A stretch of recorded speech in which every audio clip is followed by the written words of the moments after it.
BJP അവരുടെ ഇലക്ഷന്റെ പ്രചരണങ്ങൾ വളരെ നേരത്തെ തന്നെ ആരംഭിച്ചിരുന്നു. ഇപ്പോൾ ഒരു പടി കൂടി കടന്ന ഒരു പുതിയ നീക്കത്തിലാണ്. പുതിയ നീക്കമെന്ന് നമുക്ക് പറയാൻ കഴിയില്ല. രാജസ്ഥാനിലും മധ്യപ്രദേശിലും മറ്റുമൊക്കെ അവർ പയറ്റി, ഈ കഴിഞ്ഞ നിയമസഭാ തെരഞ്ഞെടുപ്പിൽ പയറ്റി തെളിഞ്ഞ് വിജയം വരിച്ച ഒരു തന്ത്രം തന്നെയാണ് അവർ ഇപ്പോൾ പുറത്തെടുത്തിരിക്കുന്നത്.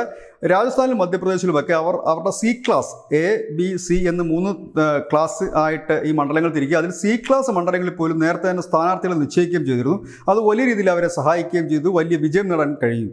അതുപോലെ തന്നെ രാജ്യത്തെ 160 സീറ്റുകൾ, ആ സീറ്റുകൾ BJP കുറഞ്ഞ ഭൂരിപക്ഷത്തിന് തോറ്റ സീറ്റുകളാണ്. അത്തരം സീറ്റുകളിൽ ഇത്തവണ വിജയിച്ച് കയറണമെന്നൊരു നിർദ്ദേശം നേരത്തെ തന്നെ പോയിരുന്നു. അതിൽ കേരളത്തിലെ തൃശ്ശൂരും ഒപ്പം തന്നെ തിരുവനന്തപുരവും അടക്കം ഉള്ള 2 മണ്ഡലങ്ങൾ കൂടിയുണ്ട് ഈ 160.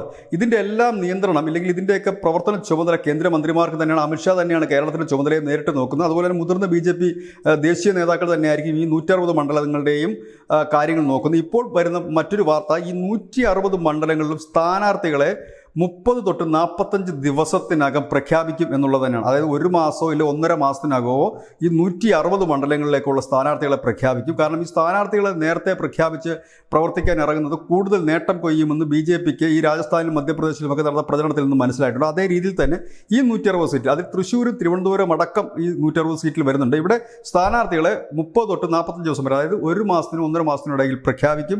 ഏതായാലും കേരളത്തിലടക്കം നമ്മൾ BJPയെ കുറിച്ച് കേൾക്കുന്നൊരു കാര്യം, തെരഞ്ഞെടുപ്പ് തൊട്ട് മുമ്പ്, അതായത് നോമിനേഷൻ കൊടുക്കുന്നതിന് തലേ ദിവസം സ്ഥാനാർത്ഥിയെ പ്രഖ്യാപിക്കുന്ന പാർട്ടി എന്നാണ്. ഏതായാലും ആ പ്രതിച്ഛായ മാറുകയാണ് രാജ്യത്തെമ്പാടും.